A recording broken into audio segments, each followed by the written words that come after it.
Good afternoon once again. Welcome to week 2 of the 8-week Personal Development Accelerator program. Week 2, and this week we are going to be looking at self-confidence and esteem and growth mindsets.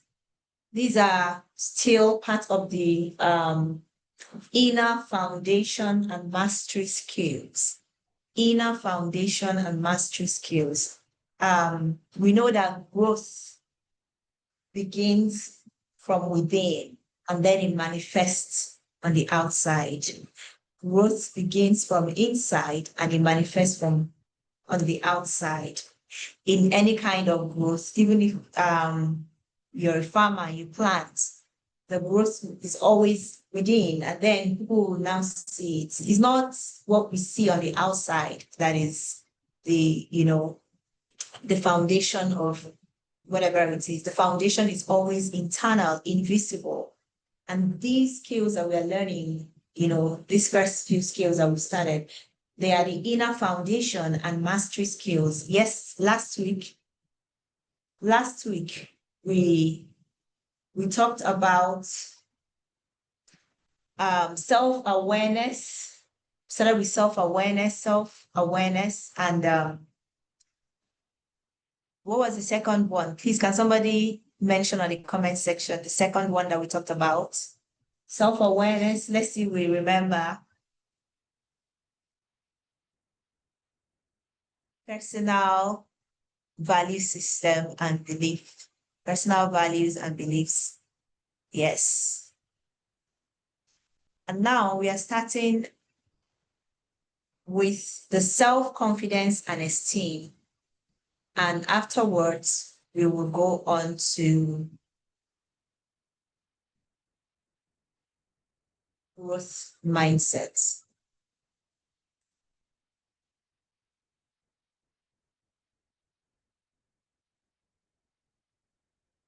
The objective of this lesson, building a strong foundation, unleashing inner confidence and self-worth.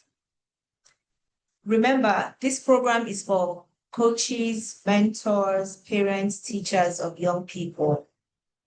So I will always be putting, if you're going to be teaching the children, the definitions that you're going to give them. And then for teachers, they're quite different. So for pupils, this topic will help them understand self-confidence and self-esteem, what it means, to help them learn practical ways to feel good about themselves and their abilities. And for teachers, mentors, coaches like us, this lesson will help us gain a deeper understanding of self-confidence and self-esteem in young people, and to acquire strategies to foster these qualities in our students, in our children, or the children that we mentor, to also create a supportive learning environment that encourages personal growth and positive perspective. Now we begin with a case study. I have the curriculums there, so I'm going to read from it. I'm not going to be broadcasting, so just please listen. A case study will help us gain a better understanding of what the topic is about, how it can be applied, and the outcome, the strategies for applying it and the outcome. So it's just a short case study to give us an overview of the entire topic.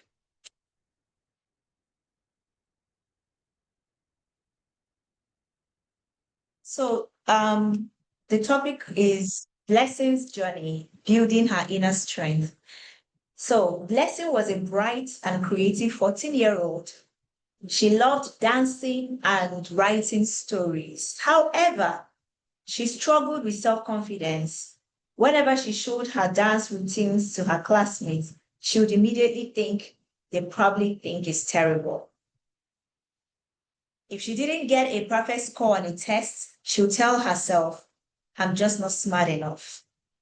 Blessing's self-esteem was low, and she relied heavily on what others thought of her. She also compared herself with her friends on social media, which made her feel even worse. Applying this concept of self-confidence and esteem, Blessing's self-concept was cute. She focused on her perceived weakness instead of her strength. She thought of herself as not good enough. Because of her negative self-concept, Blessing's self-esteem was low. She didn't value her own efforts and depended on external validation to feel good. In the area of self-confidence, Blessing lacked confidence in her abilities, especially her dancing skills. She doubted herself before she even tried. So you see, let me pause here and point out two particular things that are very important. Number one, self-concept. Your self-concept is the way that you perceive yourself. And that self-concept affects your self-esteem because the way you perceive yourself will affect the way, as in it will reduce your self-esteem, which will inevitably affect your self-confidence. So it begins with self-concept. How do you see yourself? Because when we are talking to children now, because we are the mentors and we are learning these things, of course, for ourselves. And then when we are talking to children, we have to be able to, from our conversations, be able to find out the way they see themselves. Because the way you see yourself will affect your self-esteem and it will also affect your confidence. So it's important to find that out. Blessing's negative thoughts. My dances are bad.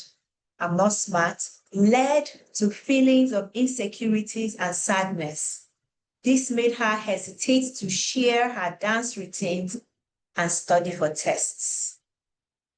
So she's giving up. But everything is rooted in the way that she felt about herself, the way she saw herself. Blessing school counselor noticed her struggles. Now, this is where we come in. We should be able to notice this thing in children. Notice her struggles and started working with her. They focused on challenging the negative thoughts. The counselor taught Blessing to identify her negative thoughts and replace them with more realistic and positive ones. Instead of my dances are bad, Blessing learns to think, I'm still learning and I'm improving with practice. Talked about the belief systems and challenging negative beliefs last week. Blessing joined a dance club and practiced her dancing skills regularly.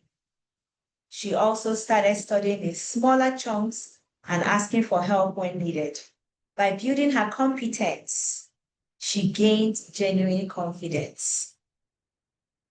The counselor encouraged Blessing to focus on her own feelings of accomplishments, the things that she has been able to do based on her competence. Blessing started keeping a journal where she wrote down what she liked about her dance routines and what she learned from her mistakes. She also started to tell herself that she was proud of her study efforts regardless of her test scores.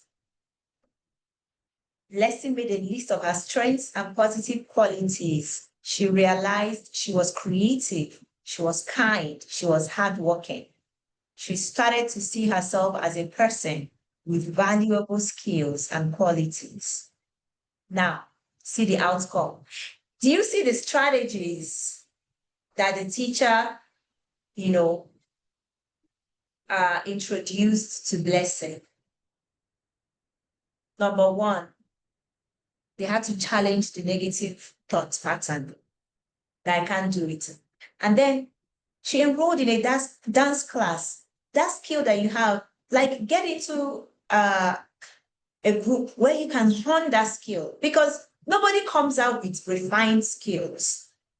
Even gold and diamonds, silver, the precious things that we have, they don't come out refined. If you don't refine it, it's not going to be, perfect.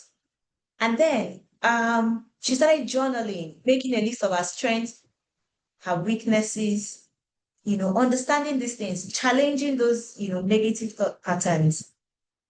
And started improving and increasing herself, esteem, the way he saw herself and her competence. Over time, Blessing's confidence and self-esteem improved significantly. She started to share her dance routines with more confidence and even participate in school talent shows. She also approached tests with a more positive attitude, knowing she had studied hard. Now, the lessons learned. Your thoughts shape your feelings and actions. Building real skill through practice boosts confidence. Valuing yourself from the inside is more important than seeking external validation and approval. You can change your self-concept by focusing on your strengths. Everyone makes mistakes and they are a part of learning. So mistake is a part of learning. Finally, the counselor encouraged Blessing to focus on her own feelings of accomplishment. So Blessing started keeping a journal and where she wrote down what she liked and all of those things. She also started to tell herself that she was proud of her study efforts, regardless of what. So, in essence, you can see how things, intangible things, can be improved because something like self-confidence is intangible. You cannot hold it. This is a feeling that you feel. This is like this insecurity that you have that without these skills and strategies, you wouldn't even know that you can improve them. But with the right tools and applying them well, you can see how the change started from inside by building competence, being more intentional about journaling your thoughts, challenging those negative thought patterns was able to help her to improve. Because once you start seeing yourself in a different way, your feeling about yourself will also change. So for instance, this presentation I'm making, I'm not feeling any kind of insecurity making this presentation. But when I started doing something like this, like a couple of years ago, my heart would be shaking. I would just be pounding. I would just be so insecure, like trying to do it. I would be so scared. But guess what? I practiced it over time, and now I'm better. I am more confident in presenting. So this thing does not fall on people accidentally. You have to practice. You have to practice. And the more you practice, the better you get, the more your self-esteem and your confidence increases. So let's move on.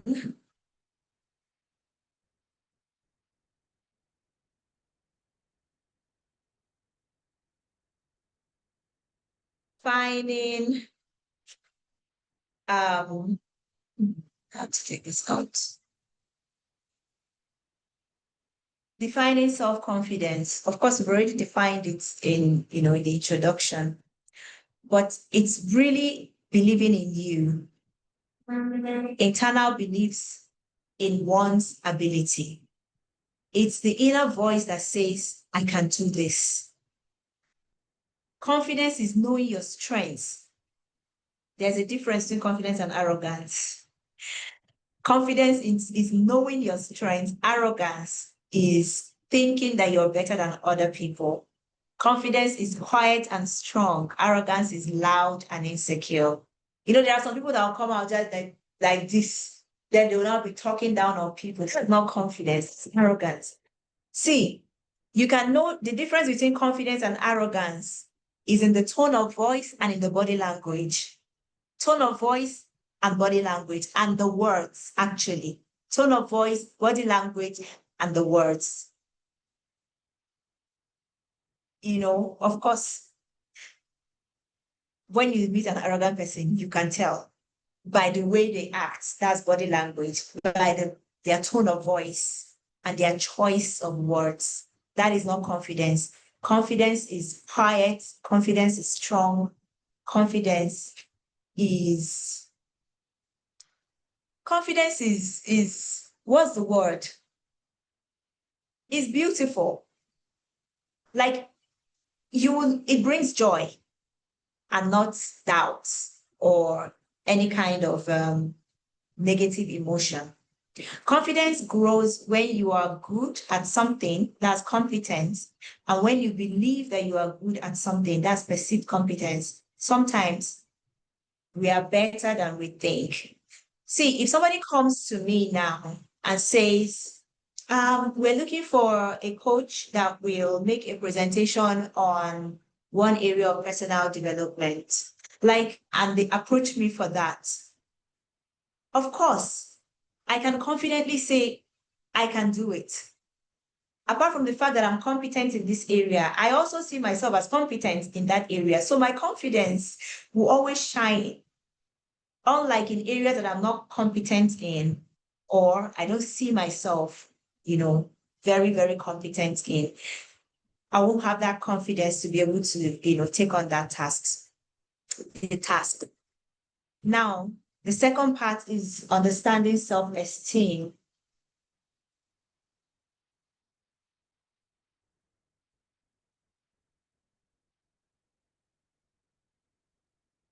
Understanding self-esteem.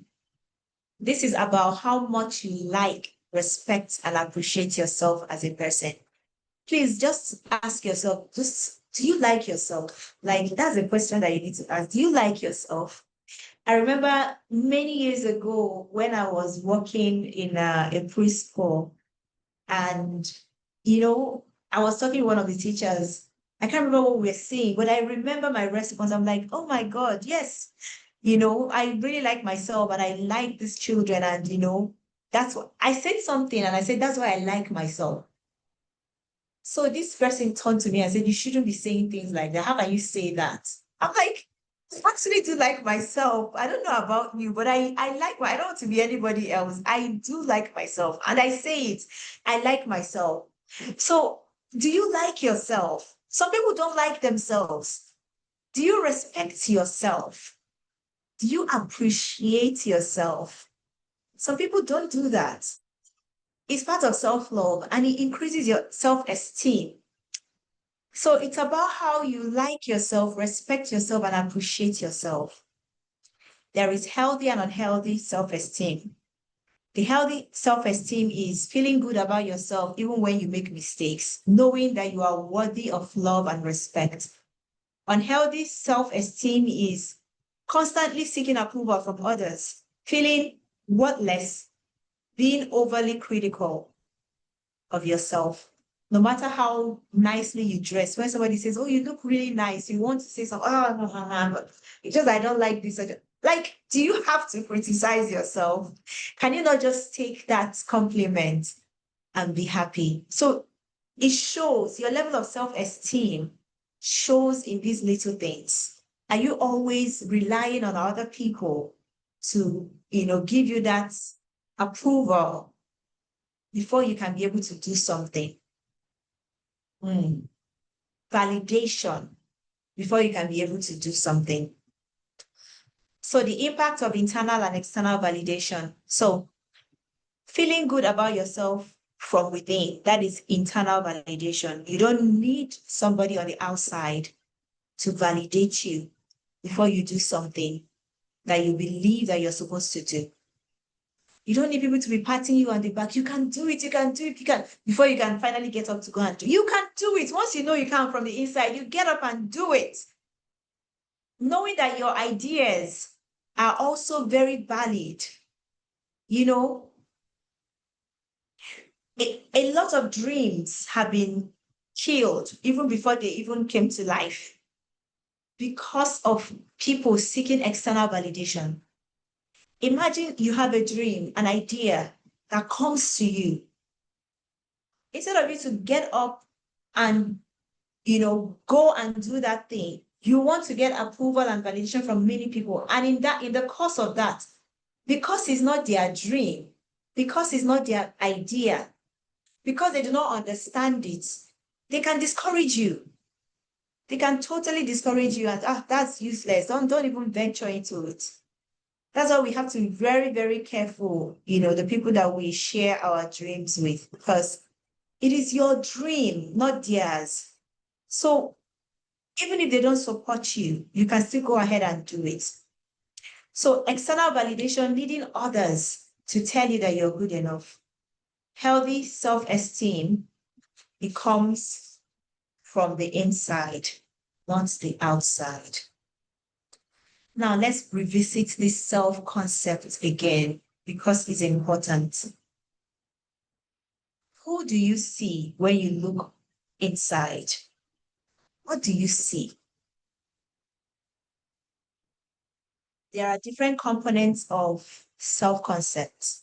There is a physical, there is a social, and there is emotional. So the physical is how you see your body and appearance.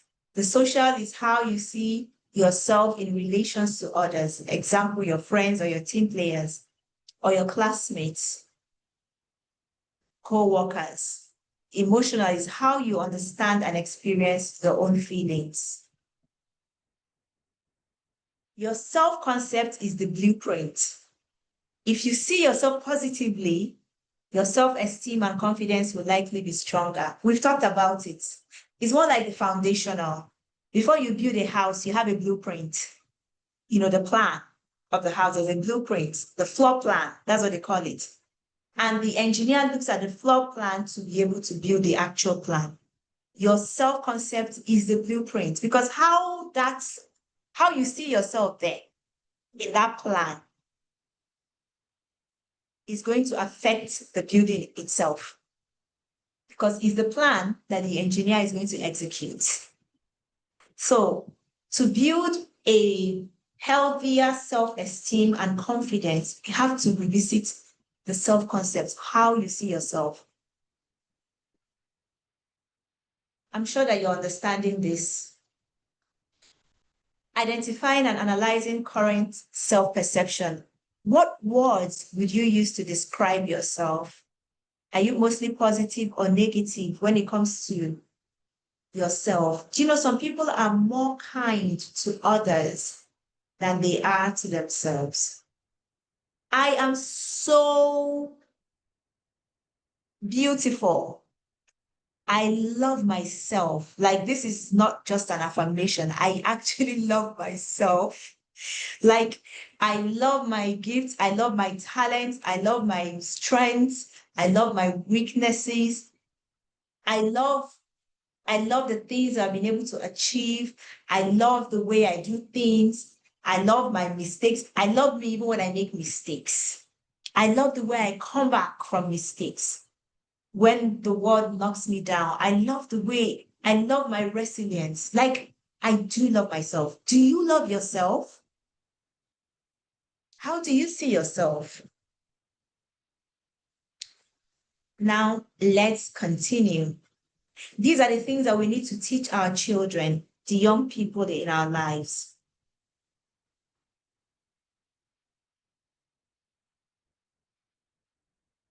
Excuse me.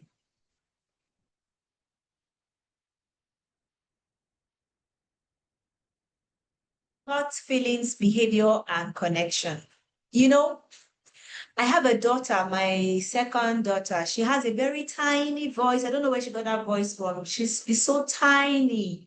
When she talks to you, she sounds like she's a child and she sounds like a child. And of course, when she becomes an adult, that tiny voice is still there. That's her voice. And it's unique because everybody does not have that voice. I had to teach her to love that voice, to love it so much because people attack things that are different. And children can be ruthless. Children can be ruthless. What people, even adults, attack things that they don't love. So I had to start teaching her to love her voice. So she really does love her voice. I keep telling you, sound like an angel. You love, and guess what? When she started school, she would come back and be telling me that people say that you have rat's voice. You talk like rats, all those things. But she'll just turn and tell them, I love my voice. My voice is angelic, and then I will really ask her, do you really love your voice? She'll tell me yes, that she loves her voice. Like, we need to put that inner thing. If not, all those comments by those children can affect her self concepts. She can begin to think that my voice is bad. And then it will affect her self-esteem and it will affect her confidence. And she will not be able to open her mouth to speak in the presence of people. So it's important that we teach our young people these things. And even us as adults, we should also be very, very careful the way that we, speak to people, because just a careless word that you say to somebody can go a long way in damaging that person for life. And to you is a careless joke. See your voice. See. You don't know that you've done something. So, how negative thoughts erode self-esteem. When you constantly tell yourself that you can't, that you're not good enough, or that you fail, or who am I? Who am I? See, all these people are doing it. Many people have told me, I wanted to do a personal development program. And then I'm like, who am I to do this thing when Coach Ogo is doing it? I'm like, who are you not to?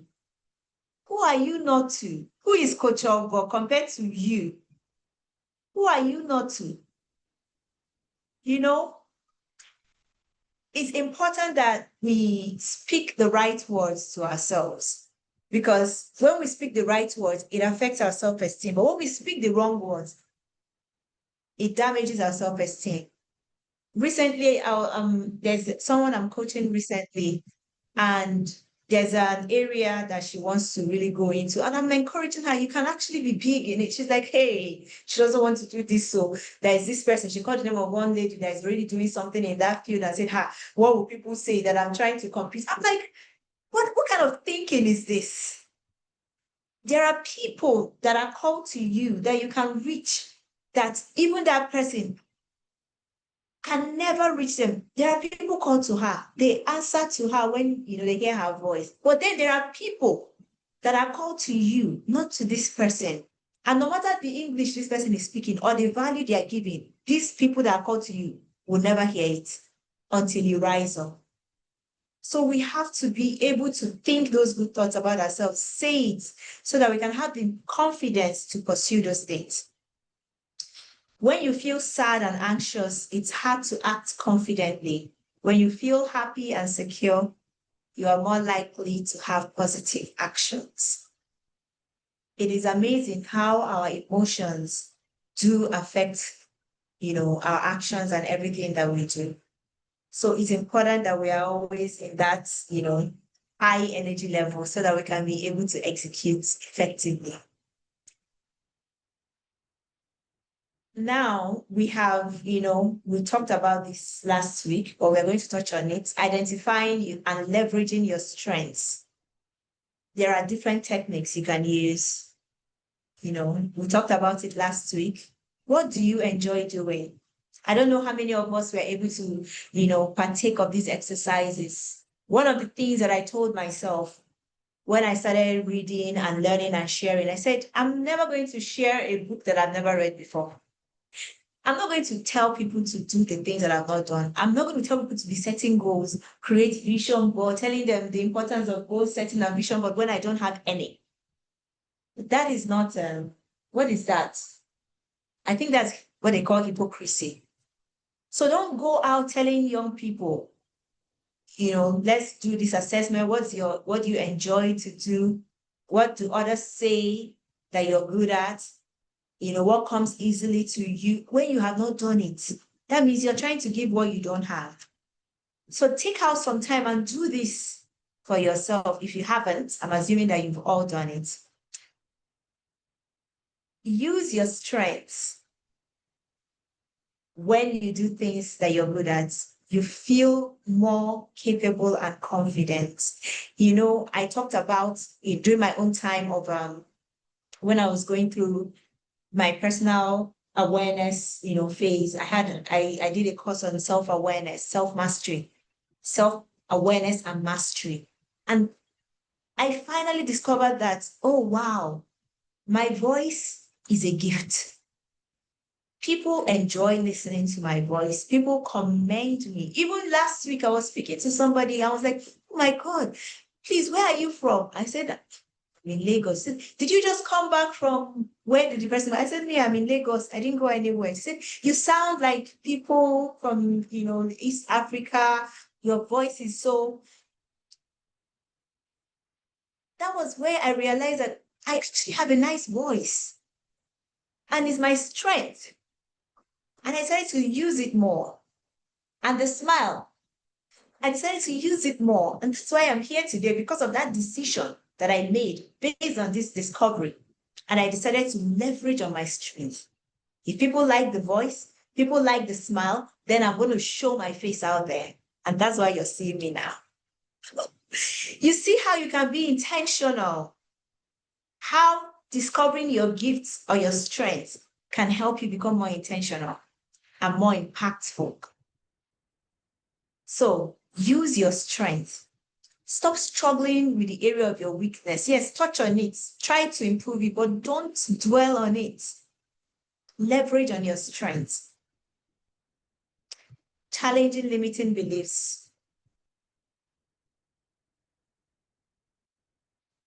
So you first of all have to identify those things and then we challenge them. We talked about it last month, last week.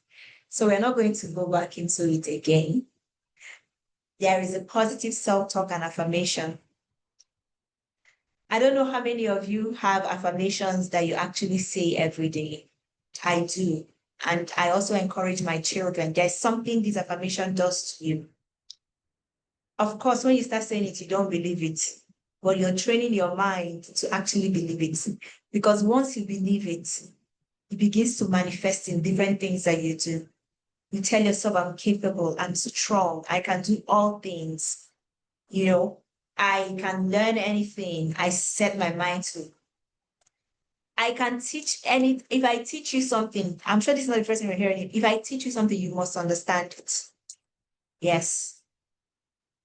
I can teach things, difficult concepts, I can break it down into a way that even young people will understand it. So if you belong to our Faith Things community, we have morning schools in the morning where we pray from 4 a.m. to 6, and then we have a book review, depending on the book that we are reading, and then we make declarations, positive affirmations before we can, we praise. So we are talking about what we are reviewing this month is how to believe God for a house. And yesterday, the topic that we're talking about, by the time I finished explaining it, about taking a stand of faith, I'm not debating, I know what I'm saying. About taking a stand of faith. I didn't know that my 8-year-old was awake, listening in, because it was around 5:30 at that point. And then he now turned, because I've told them, you don't talk when I'm saying this, because there are other people at the other end listening. So you don't talk to me until I finish morning school by 6 a.m.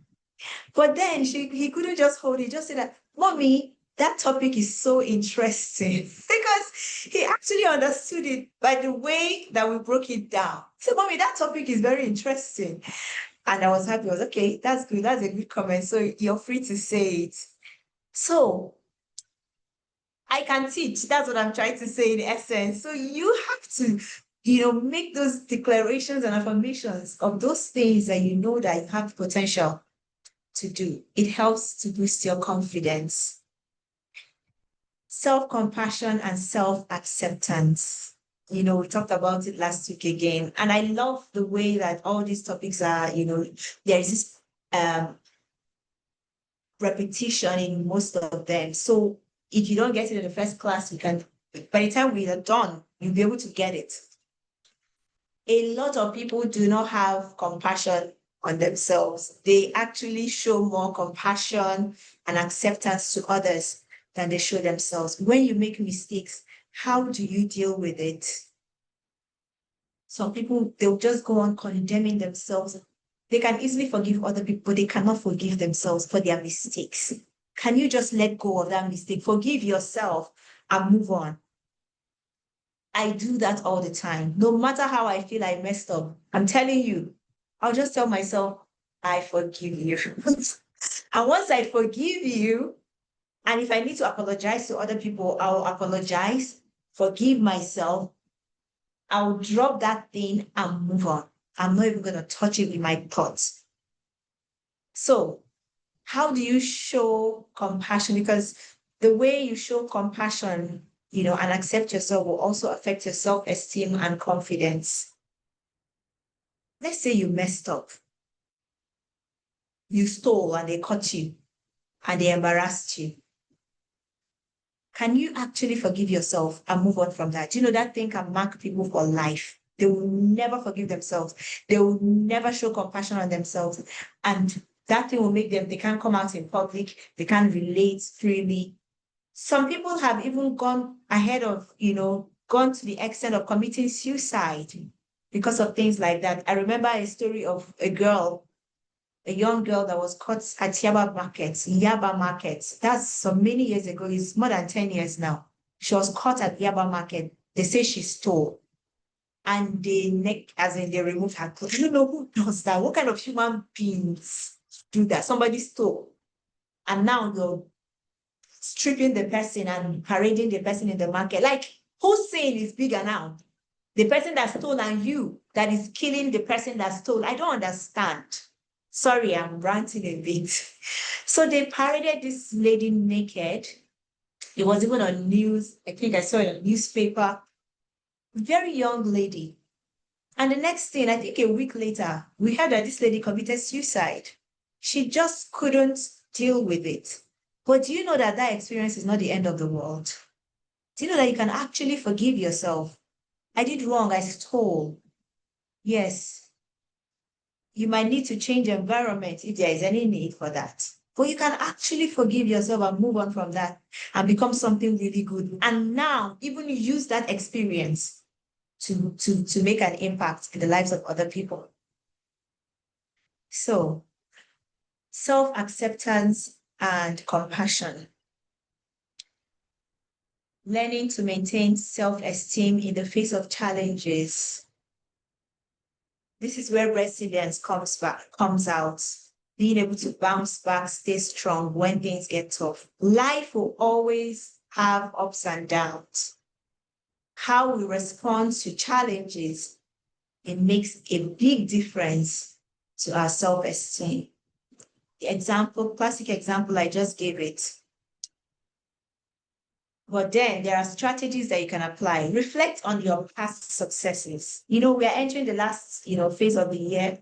People are taking inventory. A lot of people get into depression this time of the year because they feel like they've never achieved anything.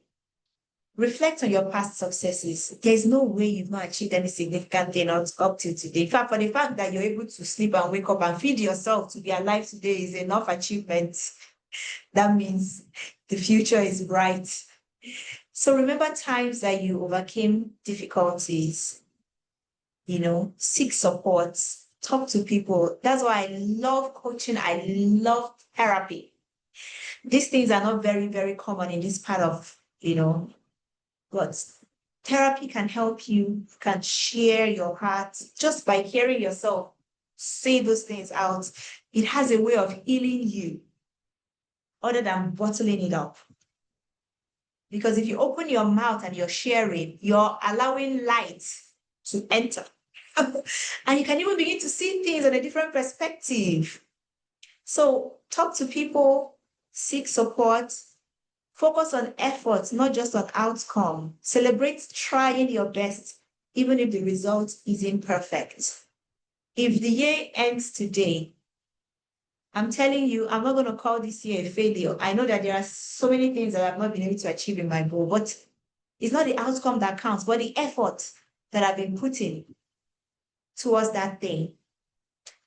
And it's the effort that actually, helps you, impacts your personal growth and self-esteem. Learning from your mistakes, see the setback as opportunity to learn and grow. and practice resilience. Another area that affects your self-esteem is your personal hygiene and self-care.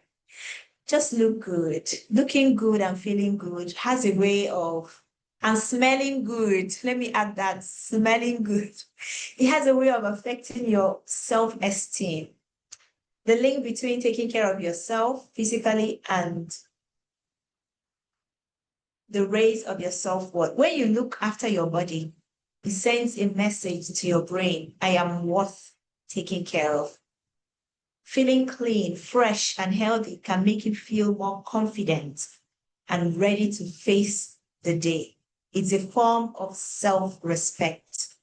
The reason why so many, organizations, like all these very high organizations, they insist that their staff members must be on suits and a certain kind of heels, is that there's a way it makes you feel. Like when you wear heels and when you wear normal sneakers, you don't walk the same way. As in, it elevates you somehow. You feel more confident. When you dress well, you feel more confident. So it's important, your personal hygiene. When you're looking good, you feel confident. And that is just the truth.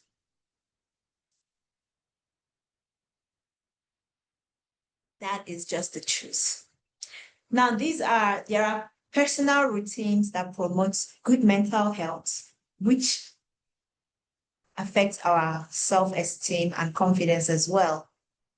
Getting enough sleep, eating healthy food.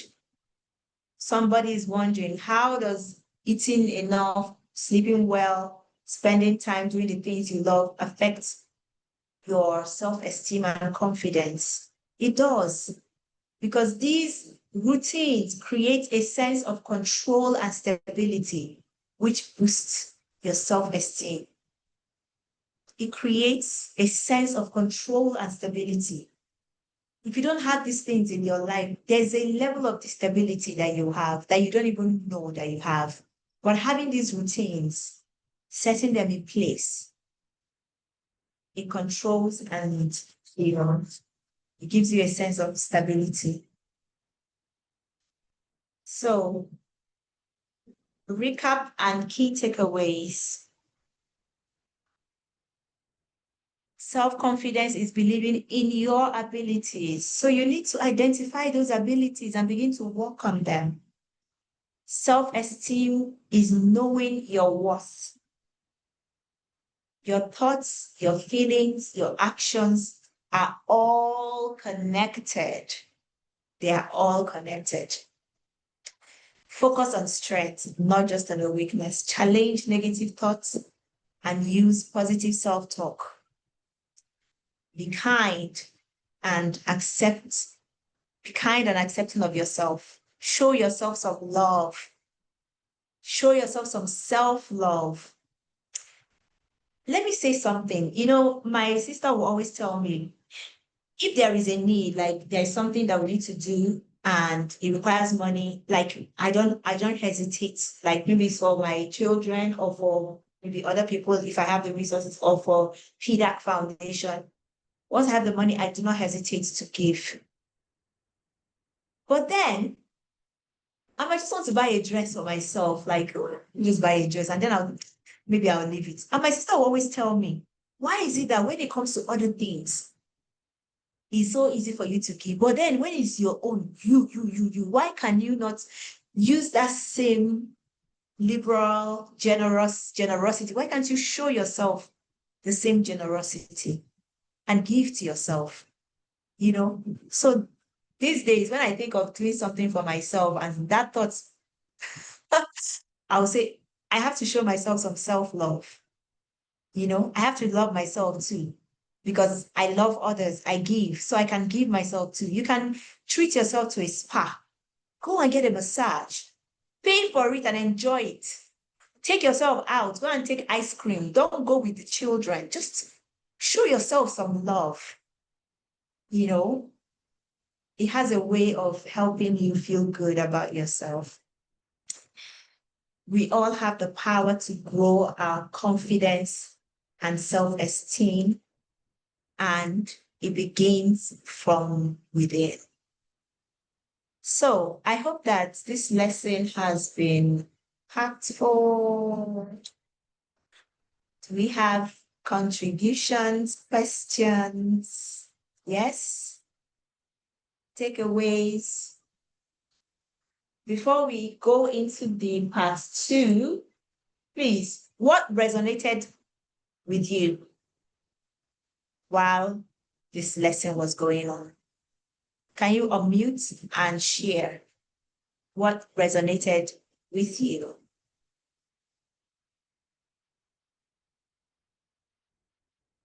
I will not continue until I get responses. That means I'm the only one here. And I can see many Okay, people good on afternoon, call. everyone. Good afternoon. Okay, I just joined them shortly less than 10 minutes ago. And one particular thing that resonated with me was I met you when you were talking about being kind to yourself.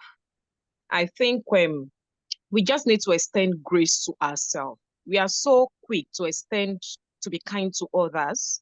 We are so quick to be gracious to others. But let's be gracious to ourselves and be kind to ourselves. It resonated with me. Thank you. Thank you too. Thank you. More responses. We have 7 more minutes before we go to the next. Should I be calling names now? Okay, Okay. I want to say Abby. something. Okay. All right, so many things resonate with me, but I think I'll just speak the one that has to do with we speaking right things or placing putting positive things in children's hearts. And you made the example of your daughter having a tiny voice and making her understand that her voice is unique and she should love it more. So it resonates so well with me that even with my children in school, I just find a way of making them see themselves as being unique, and then they should be so confident about themselves, speaking positively into their art. And I'm so quick to, whenever they try to say something negative, it's as if my antenna just increases. So and I'm quick to say no, no, no. You have to correct this. So and then this affirmation, I love it so much that even in my class, before I start teaching, there's something we always say, and I remember one of the affirmation we say, and I am bold like a lion, I am not fearful. And so even sometimes when they are trying to do something and they are afraid, they will just shout, say your affirmation, say your affirmation. So it really works. Thank you.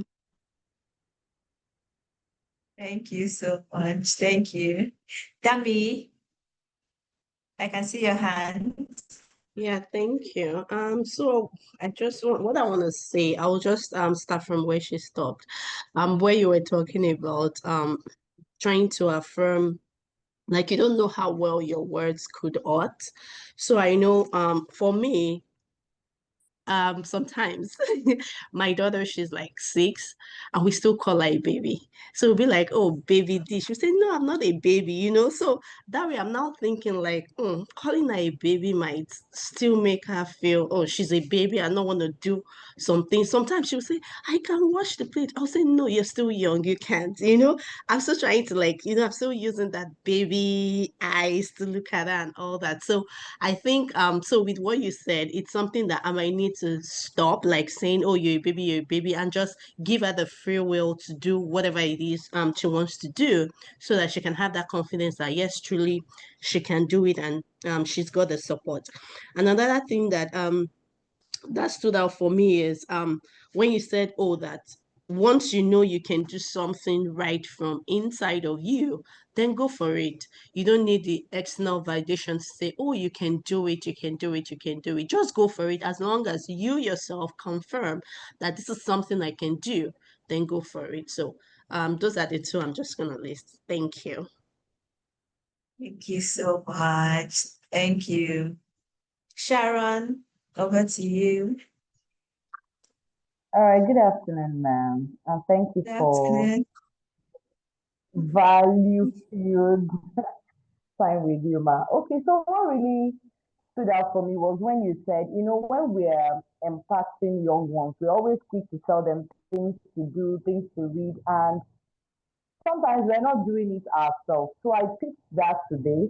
That before I give them a book to read, I should read. Before I tell them to do something, I should make sure I've been able to do that.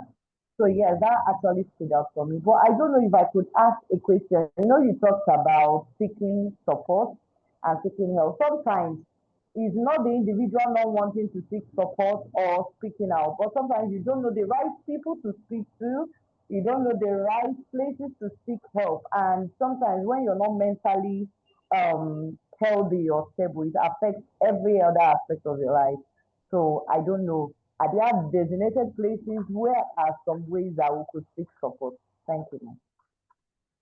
Okay, so let me just quickly address that. In seeking support, you need to act because it's normal for us when we are, overwhelmed by something or, we want to talk. And then you want to call maybe your friend or you want to call. Before you make that call, ask yourself, how can this person help me? How can this person help me? Am I just trying to vent to get sympathy? Or am I looking for solution? You too, yeah, like this, your friends that can offer you solution, and the friends that will just vent with you. So what are you looking for solution or to vent? So for me, before I make that call, I'll ask myself, I'm actually looking for solution. So there are people that I will not call because yes, they would, sympathize with me and all, but I'm not looking for sympathy at this time. So that's why in that area that you're looking for help, can you identify one or two people that you feel like have seen their path, they've conquered that area? Then you know that you can actually get valid advice from this person because they have walked this path. If it's a person that have not walked the path, you don't have any business, except you're just looking for sympathy. So that's your cue in reaching out. If it also has to do with your goals and your dreams, find out the people that are doing something in that line because they will understand something that that you still need to understand.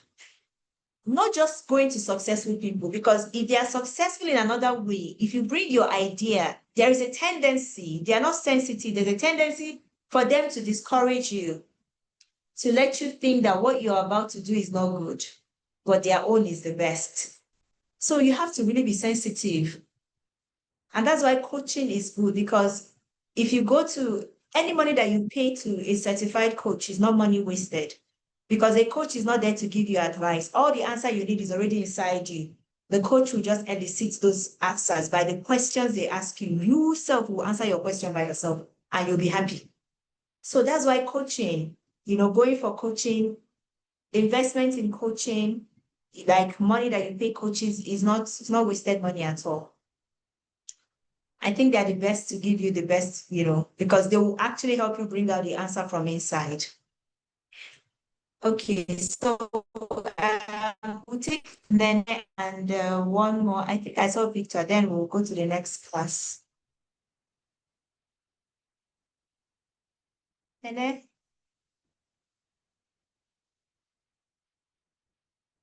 Okay, Coach Victor.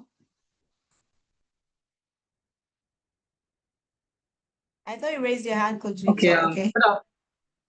Yeah, Good afternoon. okay. Thank you for the amazing topic. I think everything resonated with me. But one of the aspects that really touched me was when you were giving example of your daughter and her voice. I think it was so relatable because I also had similar experience. There was a time where everybody was like, "Oh, I speak like a woman." So the thing really, really affected me, affected my self-confidence and everything. But at a point, while going through our resources, I just discovered that there are some things you cannot change by yourself. You just have to accept it, love yourself, and just move on. So I began to accept this fact that okay, my voice is my voice. I just have to love it. And then, before you teach a child anything, you must also practice that thing so that it will be effective. Yeah, so I learned that by volunteering with PIDA Foundation. Before I even started as a volunteer, I went through all the books we were to, use in mentoring the kids. It began to affect me. I began to see changes, and that was what gave me the boldness to even stand in front of them and tell them, set your goals, have your vision board, these things work. Create your reading plans, make sure you read because I'm practicing it and I'm seeing it working for me. Yeah, so that is it. Thank you, ma'am. Thank you so much. Thank you. Nene, are you back? I think Nene is back. Yeah, yes, network has been terrible. Okay, so thank you so much. A lot of things resonated with me as you were talking. Firstly, I'd like to say that yes, I do. I've learned to really love myself.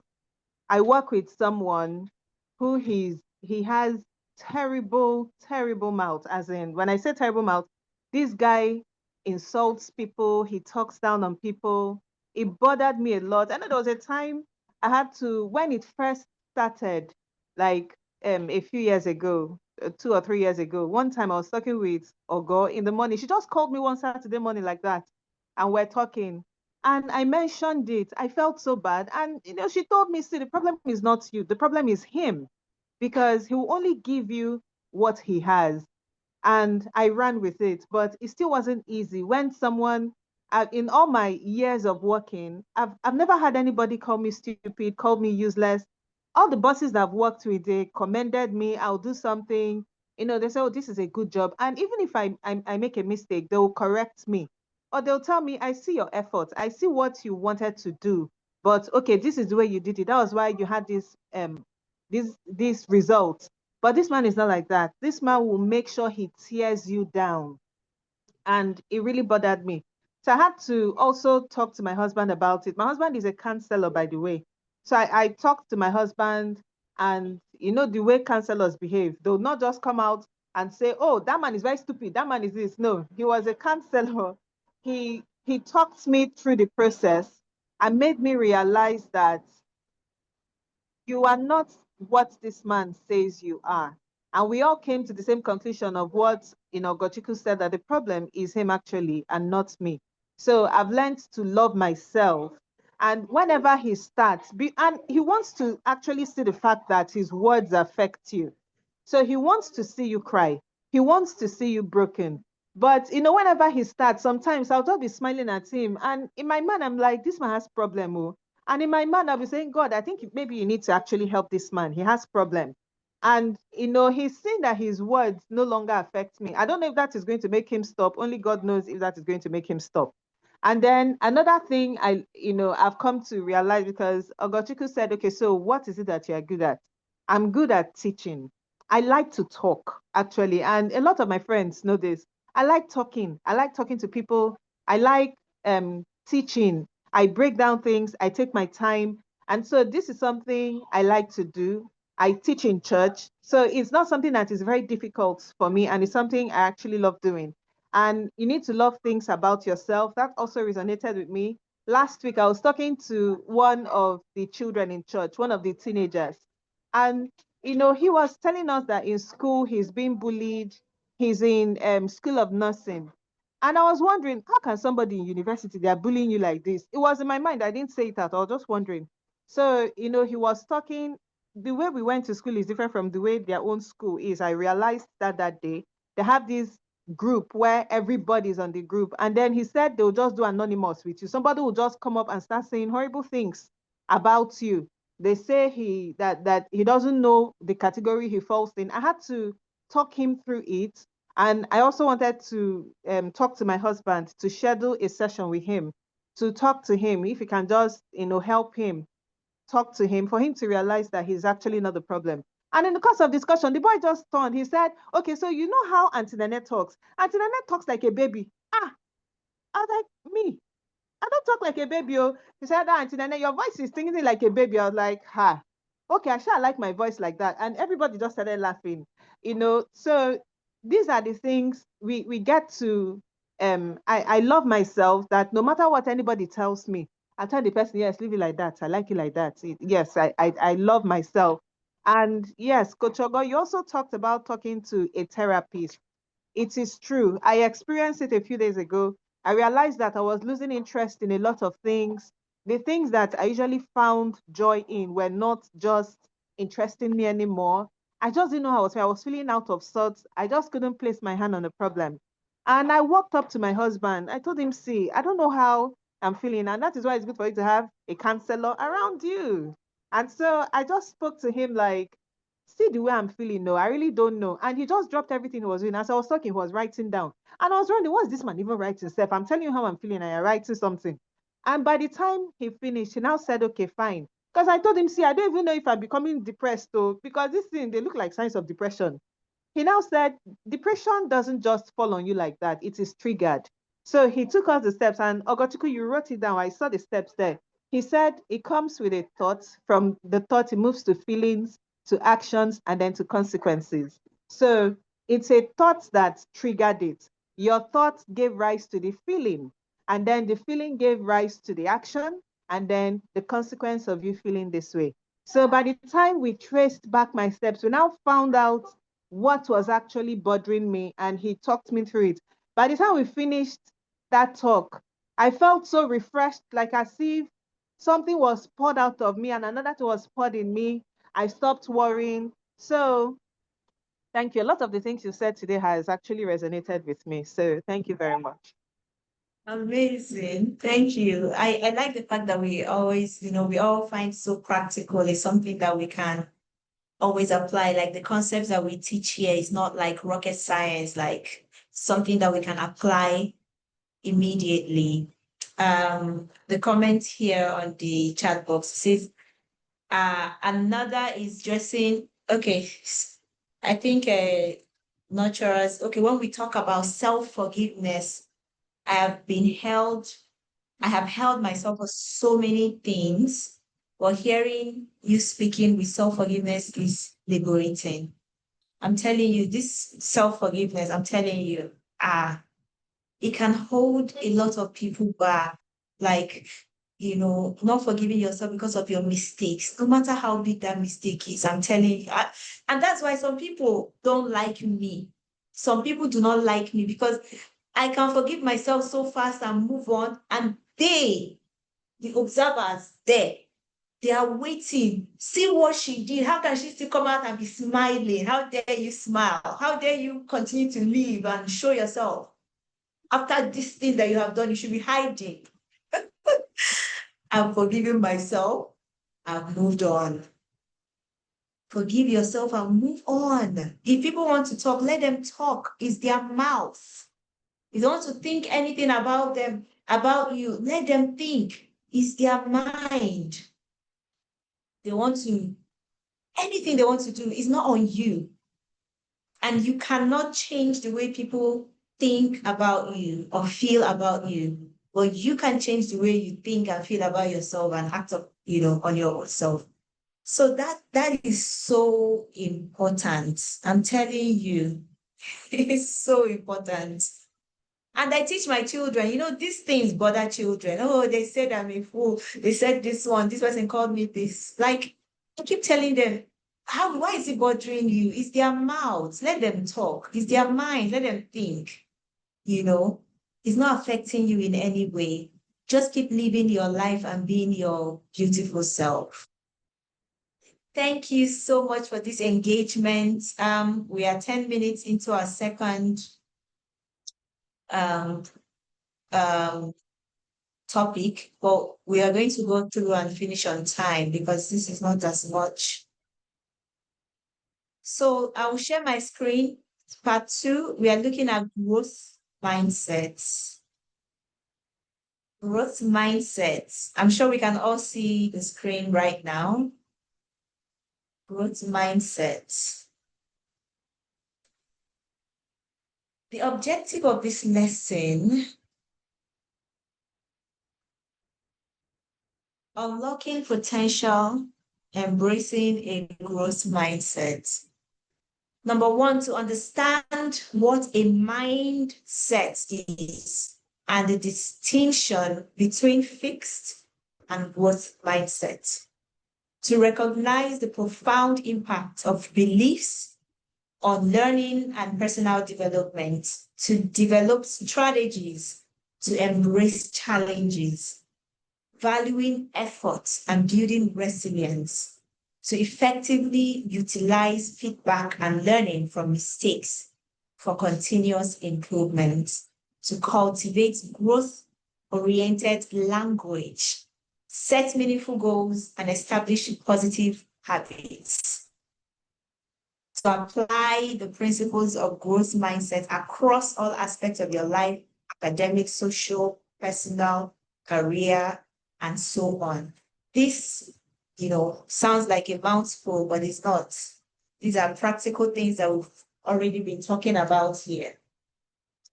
So let's begin with our case study. I'll read the first case study, story of Michael Jordan. We all know Michael Jordan. We all know Michael Jordan, the famous American basketballer, pro basketballer.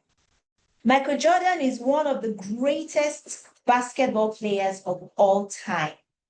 But did you know that he didn't always make the team? His story teaches us about the power of mindset and believing in ourselves. Now, what's the challenge? When Michael Jordan was in high school, he tried out for the basketball team, but he was cut from the team. Imagine how disappointing that must have been. Many people would have given up, thinking they weren't good enough. But Michael Jordan didn't give up. Actually, the coach told him that he's too short. That's why he didn't make the team. But Michael Jordan didn't give up. He used his rejection as motivation to work harder. He practiced every day, honing his skills and building his strength. He believed in himself and his abilities. Michael Jordan's hard work paid off. He made the team in his junior year and became one of the best players in his school. He went on to play college basketball and eventually became a legendary NBA player, winning 6 championships and 5 MVP awards. That's the most valued person's award. Michael Jordan's story teaches us about the growth mindset. He didn't let his initial failure define him. He didn't let his coaches' words. Do you know how many teachers have ruined destinies just by their words? He did not let it, hinder him. Michael Jordan's story teaches us about the growth mindset. He didn't let his failures define him. Instead, he used it as an opportunity to learn and improve. He believed in himself and his abilities, and he worked hard to achieve his goals. Practical lessons. Don't give up. When faced with challenges or setbacks, keep pushing forward. Believe in yourself. Practice and persist. Learn from failures. I'll tell you another story. This man that he's on TV. What's his name? I've forgotten his name now, but his name is just somewhere in my mind. He said that when he was in school, I think primary school, he used to stammer, Steve Harvey.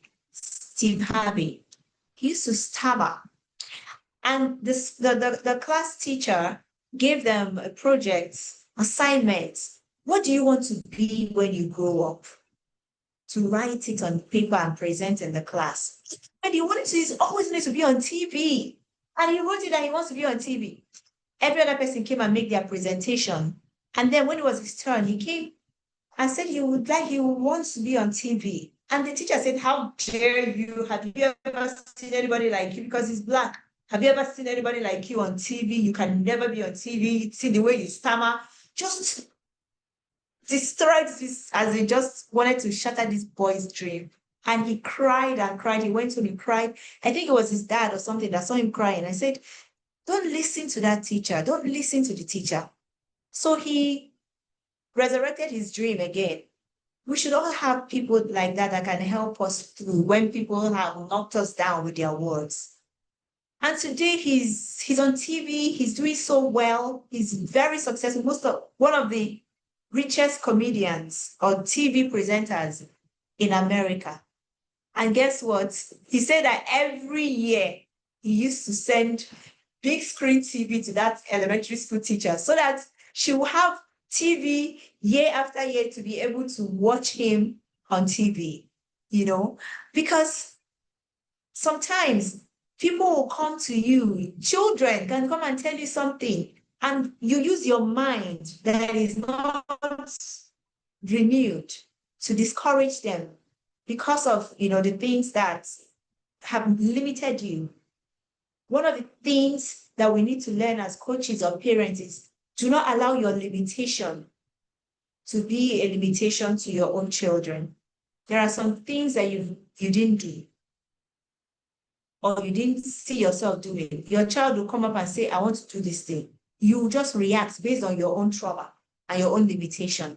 We should not. That is not a good mindset.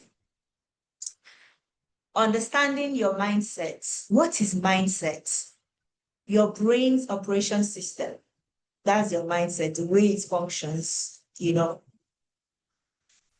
If you look inside the clock, when you open the clock, all those things are used to, the way that it operates, that's what happens. What we see on the outside is based on what is happening on the inside. Mindset is a set of beliefs that shape how you make sense of the world and yourself. It influences how you think. It influences how you feel. It influences how you behave in any given situation. Think of it as the fundamental lens through which you view challenges, successes, and failures. Your mindset is not fixed. It can evolve, it can change over time. So the mindset that you have now, it can be changed based on the things that you feed it. The information actually is information, environment that shapes our mindsets, our culture, the information we get, and our environment. They are the things that shape our mindset, and they are not fixed. They are not set on cement.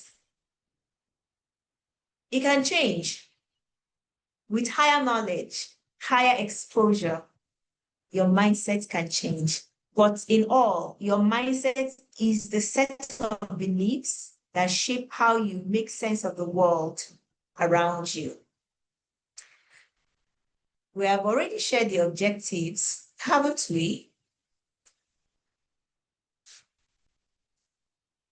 Okay, so there is the fixed and there is a growth mindset. A fixed mindset is the belief that your abilities and your intelligence are static traits. Like you've already set it on cement, it cannot move.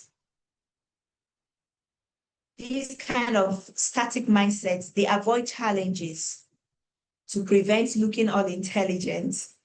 They give up easily when faced with obstacles. They see effort as futile, like, why put in the effort? I can't do it. Why should I try?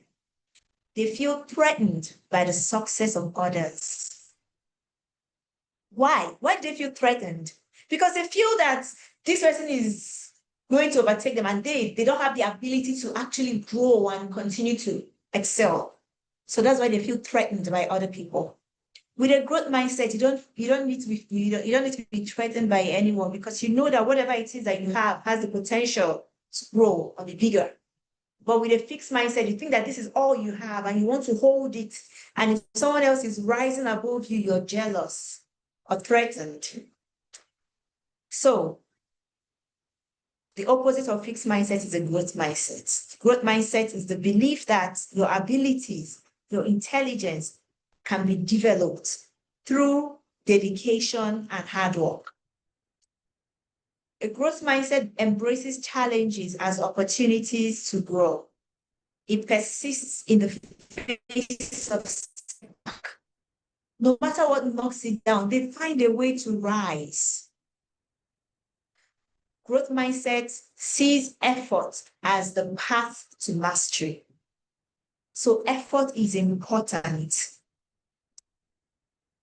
Growth mindset finds lessons and inspiration in the success of others. They are not threatened by other people's success. They are inspired. They learn from it.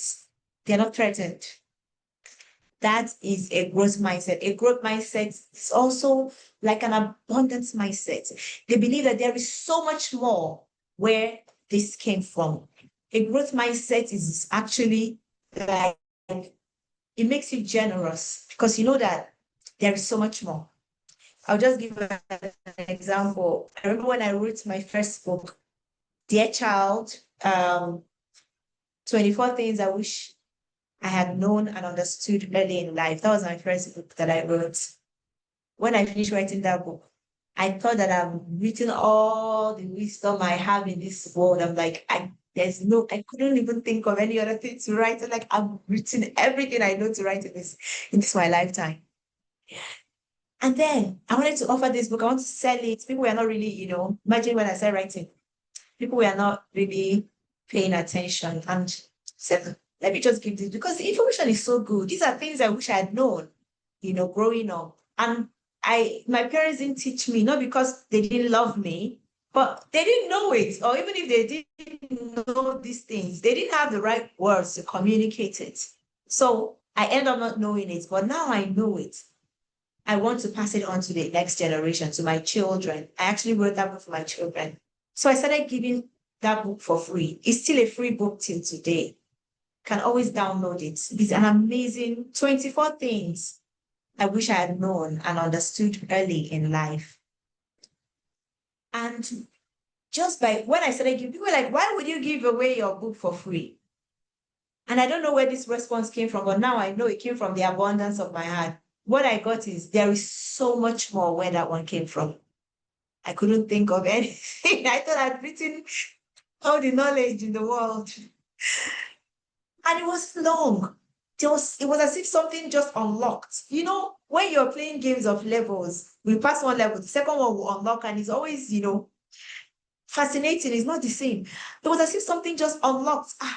And the idea that came to my mind came as book 12 books in a series. Like from that one book, I advanced to writing 12 books together because the 12 came together.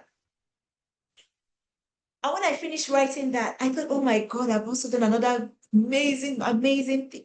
All of a sudden, things will just keep unlocking. As long as you have that mindset that there is so much more where whatever it is that you have now is coming from. You'll be unlocking things. I don't know how to explain, but I'm sure you understand. So our beliefs about ourselves and our capabilities powerfully shape our reality. If you believe you can, you're halfway there. If you believe you can't, you're probably right. You're probably right. These beliefs influence our actions, our perseverance, and ultimately our outcomes. Understanding this power allows us to intentionally cultivate empowering beliefs. So you see, your beliefs are part of the things that make up your mindset. Part 2, embracing your challenges as efforts, challenges as opportunities, challenges as stepping stones to growth. Do you know that challenge that you're facing now is a stepping stone to your next level? It's not a stumbling block. It's a stepping stone. On Saturdays, I've dedicated my Saturdays. I joined the prayer team in the church where we pray from 7 a.m. to about 11. I said, I need more prayer in my life. I know me, I can pray, but I need more prayer. So I want to join the prayer group Saturdays.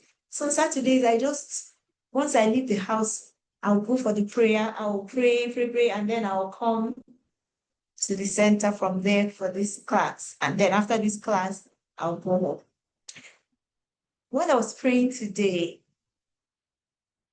and then they started singing a song, and a word came to me from the inside. Don't ask me how. It just came from the inside, just welled up from the inside.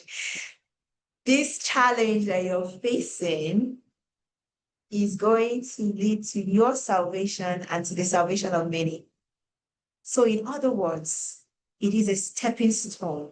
It's not a stumbling block. So I started rejoicing because it's really been amazing for me these days. So I started rejoicing. I don't know how it's going to be, but I know that by the time I get to the other side and turn back, I will actually see how it happened, because right now I can't figure it out. And it's not my place to, but it's my place to believe. So embrace challenges. What is that thing that you're facing? If you have read my book, Growth is Personal, you will see that for me to be here today is because of the challenges that I embraced, and they became stepping stones. So many people, I've had stories of so many people, I've interacted with so many women that we have similar stories, but they saw their challenges as obstacle and they stayed. So a growth mindset enables you to see those challenges as a stepping stone, whatever it is. A growth mindset values effort. Effort is not a sign of weakness. It's a direct pathway to strength and mastery. Brains grow stronger with effort, just like muscles grow stronger with exercise. Hard work builds neural pathways and deepen understanding. Celebrate the process of effort, not just the end results. Not just the end results. The difference between, if you have an exam to write, and somebody comes out and gives you expo, correct expo, not fake expo, correct expo, write everything for you, answer question 2, answer question 3, and then you carry that expo to the exam, and then you write the thing into the exam, and then you come out with A. Your brain function, because there is no effort, the person that actually read for that exam, prepared for that exam, came into that exam and wrote and scored a C is better than you that scored an A. Because the process, the effort it took to move from here, no knowledge, to learning this knowledge and writing this exam and scoring this has elevated that person. The person have grown. But this person that has the A without the effort have not grown. I'm sure you understand what I mean. The growth is in the effort, not in the outcome. Because if you don't go through the effort and you arrive at the outcome, you did not grow. The growth is in the effort, the activities that you did to arrive at the outcome. That's why it's not good to jump on and, want to have it easy. It's good to have it easy, but there are situations where you need to apply effort because that process enhances your own growth. And with that process, you can actually be able to replicate the same results over and over and over again. It will no longer be a miracle, one-time chance. Miracles are actually one-time chance. You cannot replicate it.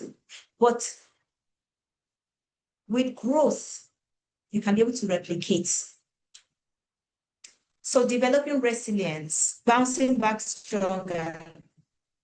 Resilience is the ability to recover quickly from difficulties and setbacks. It's about learning from mistakes, adapting, and continuing to move forward. A growth mindset fosters resilience by reframing failure as learning experiences, strategies for building resilience, positive self-talk, seeking support, focusing on what you can control. This gives me I just remember the story. I don't know if you know Mr. Cosmos Madoka of Coscharis. Have you ever listened to any of his speeches online? He has grade elementary 4. That's where he stopped in his education, grade 4, primary 4. That man is a billionaire in dollars, not in naira. But his level of education stopped at grade 4. Recently, I was listening to you should be able to find that on Facebook or YouTube, TED Talk, when he was talking about these things that we talk about, setting goals, how he sets a goal for himself, that by the time he's 18, he should be able to have this so amount of money. By the time he's 20, he should be able to be married and have and by the time he's 21, he should be able to have a wife. By the time he's 22, he should have his car. And then by the time, I don't know, I think by the time he's 18, he should have his first million. He set a goal, this goal for himself. And then he said after he achieved all of these things, he still lost all his capital and he went back to zero. Now, where does resilience come in? He went back to zero. Do you know that there are so many people that have retired to the village today because they lost their capital in business and they went to the village, and 20 years later, 30, 40 years later, they are still in the village talking about how they lost their capital in 1980. That's lack of growth mindset, lack of resilience. Resilience is the ability to bounce back after after a setback. He was still able to bounce back, gather himself back. And today, look at what he is. That's the power of resilience. And is grounded in growth mindset. Now, these are different components of growth mindset that we're talking about now. The power of feedback and learning from others, understanding and utilizing feedback, not being intimidated by other people's success or feeling jealous by other people's success. In fact, let me tell you, hey, I was listening to a podcast and they said something. I was like, oh my God, I've never thought about it like this, about jealousy. The first statement said, jealousy is a good thing. I said, jealousy, good thing. Please explain. And by the time they finished explaining, I'm like, that's true. Jealousy, if there's anybody, now look into your circle. Don't lie to yourself. You can lie to me, but you cannot lie to yourself. Well, who is that person that you're jealous of? Don't tell me there is nobody. There is somebody that is doing something that, wow, like, you don't want to call it jealousy, but something will just rub you somehow. Then you now use your Holy Spirit's mind to now, quench it, just feel the blood and just be happy for the person. But then when you see the person's post and the person's results, it's doing you somehow. That's kind of jealousy. But you know why it's doing you somehow? Because there is really something about what that person is doing that you're supposed to be doing. So jealousy is like a pointer to what you're supposed to be doing. The reason why it's affecting you that way is because you're supposed to be doing something like that, but you're not. So the person is doing it and it's rubbing you the wrong way. So jealousy is like a pointer. I think if you reframe, you begin to frame that emotion this way, then it can actually help you to, anytime you begin to feel that thing, that thing I mean now, me, I feel it. I will not lie. I will remember, why am I feeling this about this person's progress? I will look in and then I will see this person is really doing something, around what is it about this thing? What can I learn from here? What can I learn from this person? How they are doing their thing, their structure, their system that is producing such amazing results for them. There's something to learn. Yes. I think we should just take a few seconds and just take that in a bit. There's always something to learn from other people, particularly the people that you feel negative energy. Let me remove jealousy. Let's say negative energy. Do you know some people have blocked me on Facebook and social media? I don't know what I did to them to make them block me. But the only explanation is jealousy. There's this negative emotion that my post brings out in them. And if they look deeper, I'm sure there is something that I'm doing that they're supposed to be doing, like something around there, not exactly the same. But because emotions are not well processed, the only way you can respond is block. Okay, so feedback is also a valuable information that helps us understand where we are and how to improve. In a growth mindset, feedback is seen as a gift, not judgment. It helps us identify areas for development and refine our strategies. Actively seek feedback, listen openly, and ask clarifying questions. Any feedback you get, there is always something there. I know there are some people that will give you, but still have an open mind with your growth mindset and listen and see if there's something there that you're supposed to be doing differently.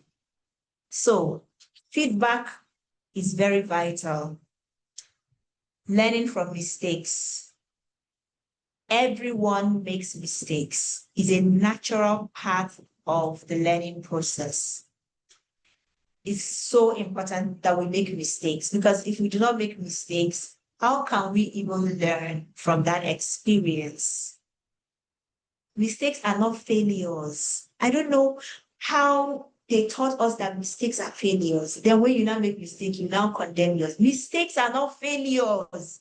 They are part of learning. Would you say that because your child is learning to walk, the child will fall down, that the child has failed?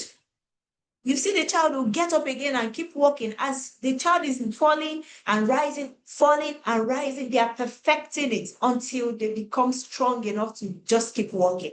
Mistakes are part of life learning process. It's important. It's as important as the success that you're making. Mistakes are wonderful. That's why I teach my children now. Make that mistake, but don't stay there on that place. Get up and move on and keep trying. There's a song that we all sing together, all these inspirational songs by Shakira. If you've watched Zootopia, I think I should recommend Zootopia. Zootopia is a cartoon. It's an animated movie. I think it's Disney. If you've not watched it, you should watch it with your children. Zootopia. There's a song there, and the person that sang that song is Shakira, about making mistakes. The chorus is, I won't give up, I won't give in, I'll keep trying, I'll try everything, I'll keep falling, something like that. Birds, they don't just fly, they fall down and they rise up. So I'm going to keep making my mistakes. I'm going to keep trying and trying and trying until I become the best. Let us teach our young people it's okay if you make mistakes, but it's not okay for you to give up on that mistake. When you give up, it becomes failure. But when you get up and try again, you do better. Thomas Edison, this one is really amazing. For him to find that the light bulb that we're all experiencing now, he said he tried, some people say 10,000 or 1,000, whether it's 100 times, for him to even be doing 100 times, it shows his ability to, that resilient spirit. And then again, to do it for 1,000, 10,000 times before he could be able to get this one way. Let that be an example for us. And I think that's also the reason why Jesus gave us that thing, like forgiveness. Like, how many times will your brother offend you before you forgive? And Peter said 7 times. He said 70 times 7.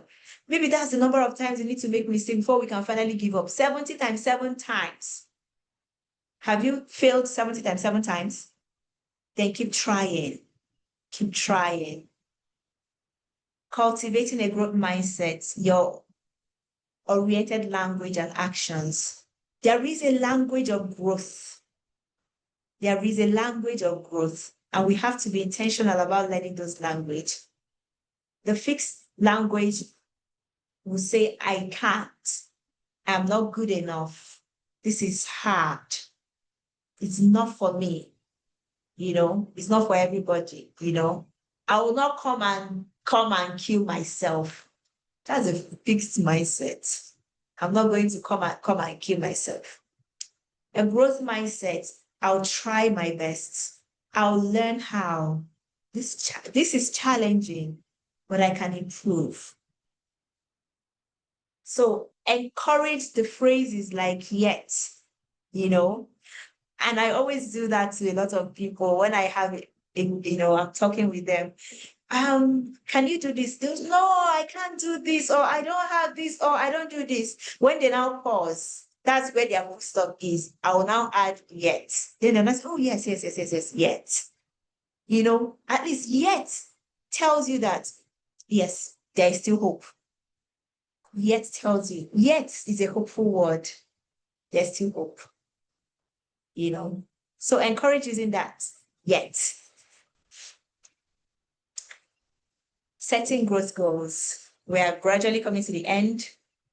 Growth mindset goals focus on learning and development, not just achieving a specific outcome. So make your goals SMART: specific, measurable, achievable, relevant, time-bound, but also process-oriented. It's not just like we've talked about, it's not just about achieving the goal, flying from the first floor to the 100th floor. There should be a process, whether you're climbing through the stairs or riding on an elevator. There should be a process. Now, you cannot disappear from the ground floor and appear on the 11th floor. Example of, instead of get an A, try improve my understanding of X by practicing Y for 30 minutes daily. Do you understand? Do you understand? Instead of saying, I'm going to make, maybe I'm going to make 100,000 naira this month. This is my financial goal this month. I'm going to make 100,000 naira. Why don't you maybe say something like, okay, I'm going to finish this book and offer it to 10 people at 10,000 naira to be able to make 100,000. Like, look at the process, not just the outcome. I'm sure it's clearer now. Then celebrate small victories along the way. Now, a growth mindset isn't just a concept, it is a way of living. Cultivate daily habits that reinforce growth principles. Habits like reflection, self-reflection, we talked about it. What did I learn today? Seeking challenges. What can I try that is a bit outside of my comfort zone? When I face a roadblock, how can I push through? That's perseverance. Then practice positive self-talk. How can I reframe this challenge? How can I do it? Small, consistent actions lead to big challenges. So these are the practices. These are different ways that we can begin to cultivate this growth, mindset. These are little things, the internal things. Remember, we're talking about inner foundational self-mastery. These are the internal things that appear on the outside. Then when we sit on the outside, oh, amazing. but you took your time to put them on the inside. Finally, applying growth mindsets in different areas of life. In learning and academics, see mistakes as learning opportunities. Embrace challenging subjects. Value efforts over natural talents. This is in academics and learning. In relationships and social interactions, see conflicts as chances to understand others. Practice empathy. Believe in your ability to improve social skills. In extracurricular activities and hobbies, embrace new challenges. Practice consistently. Learn from setbacks. Enjoy the process of improvement. And in conclusion, a growth mindset empowers us to thrive in all aspects of life, continuously learning, adapting, and fulfilling our potential. So in essence, we can apply growth mindset in every part of our life. In our relationship, in our career, in whatever it is that we do. And also practice the language of growth mindsets. We have come to the end. We have come to the end, and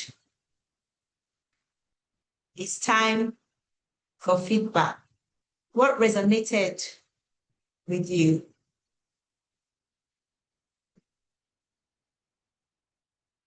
Yes.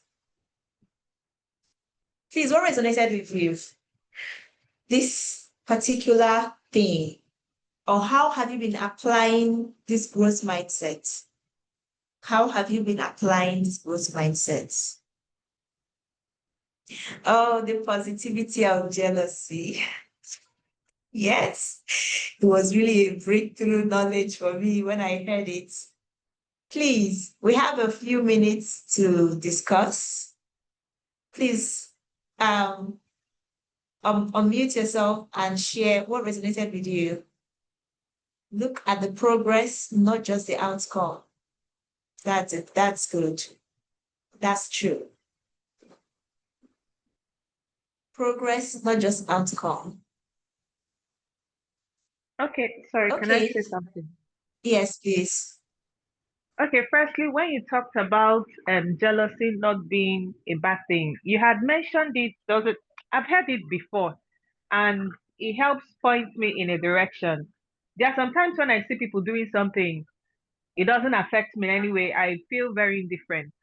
And then there are times when I see someone doing something and I feel a pang in my heart. And I try to understand, okay, so this pang is what? Is it good pang, or it's usually a pang that, okay, this is something the person is doing, because you had mentioned this thing earlier and you said it's a pointer to what you are supposed to do. So when I feel that pang, I now try to say, okay, what is this person doing? Do I like what this person is doing?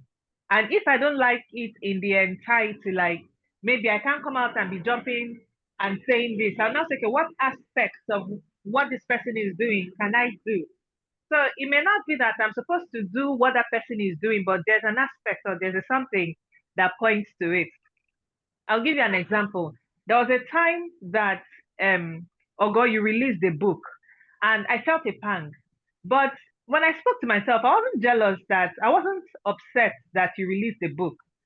But I now realized that there's a book that I had been sitting on that I was supposed to write. And when I saw that you had released the book, it was a pointer that you've been sitting on this book for a year. God gave you this idea, you've been sitting on it. And I started writing the book. And now, how I even encourage myself, I would remember how I felt. I'll remember that pang. I'll be like, hey, God, I need to hurry up before God will now come and release another book. And when she releases another book, it will now be like, you are there. You had this idea since 2014. She has released, 2024. She has released one. She's been pushing you people, encouraging you. She's the one who even made you to realize the fact that you could write a book. You are there. if she's the one, wouldn't she have finished this book? So to me, it's a form of encouragement. And I'm wrestling against myself, like, okay. Oh, network have thrown Nene out. Okay, while we wait for her to come back, please, more contributions. Just unmute and speak. We have 9 more minutes. More contribution. What resonated with you? This topic. How did you receive it? Or how have you been practicing it? All right, ma'am. So Okay, Sharon. yes, ma'am. So what stood out for me in this part was I've been able to learn that growth has a language. I think I'm hearing this for the first time because I haven't really thought about it this way. And we speaking that language, like you said when we were doing the past one, you said sometimes most of those things are interrelated. It all comes from the inside. What you speak to yourself plays a major role in how far. So is we developing this good mindset from the inside, keep speaking that good line, even when you're not seeing it that is manifesting physically, but just keep speaking it will actually bring this to manifestation. So thank you. Thank you so, so much. Thank you. Oh, Nene is back. Do you want to continue? Yes, please. I don't know. Where did I stop, please? We're talking about your, book, like a nudge to write. Okay, my book. Yes, exactly. So what I was saying in essence is the fact that I feel a pang when or a nudge, I've turned it's a pang actually. When someone does something, I look at what the person is doing and I try to break it down and see, okay, what is this person doing? Yes, maybe the whole of what the person is doing, I'm not supposed to do it, but there's a little fraction or a little unit of what that person is doing that I'm doing. I gave example of when you released the book and I felt that pang. I now traced it back to a book that I had the idea in 2014, no, sorry, 2024 to write, and I had just been sitting on it.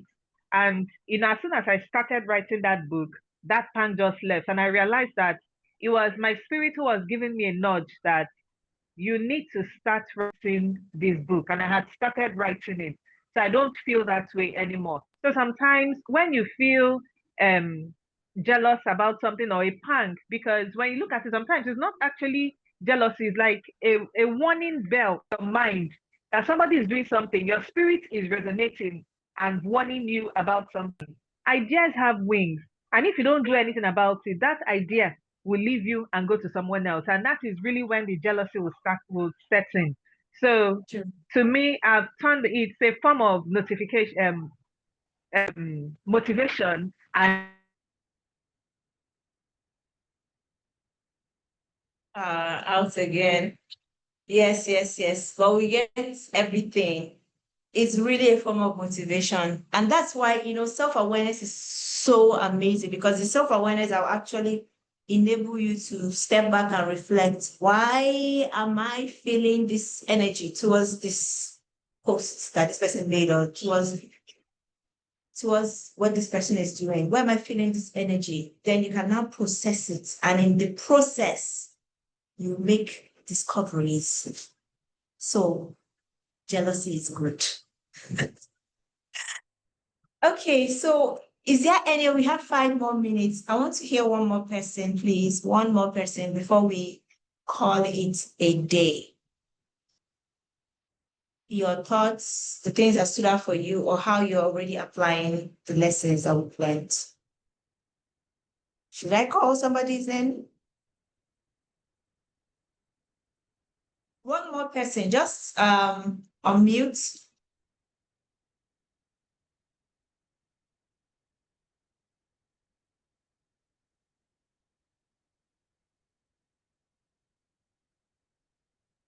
I'm not afraid of silence. I can actually wait until somebody speaks.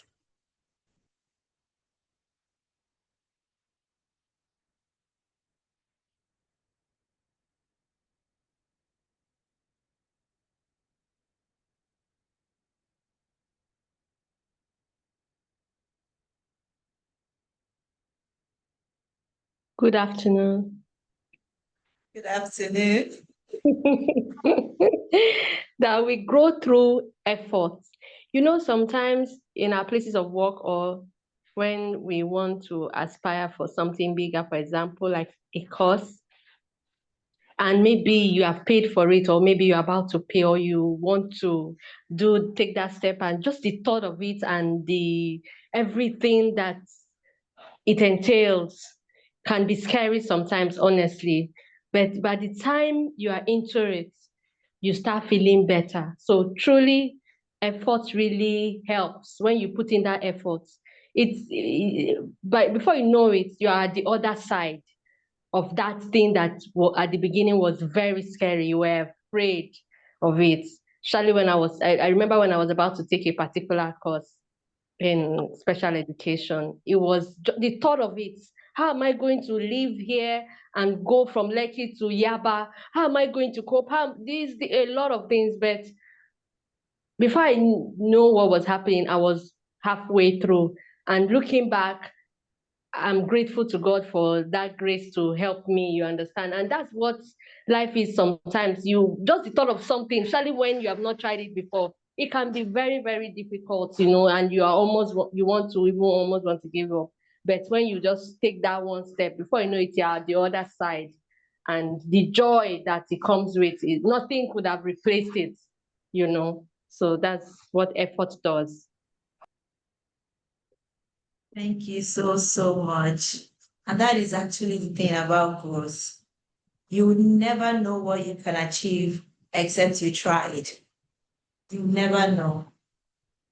But when you try and now come to the other side, you can never feel, there's no way, Victoria, there's no way you can, the joy that you feel now, for finishing this program, you cannot feel that joy before you started. It's not possible because you can't even experience that joy.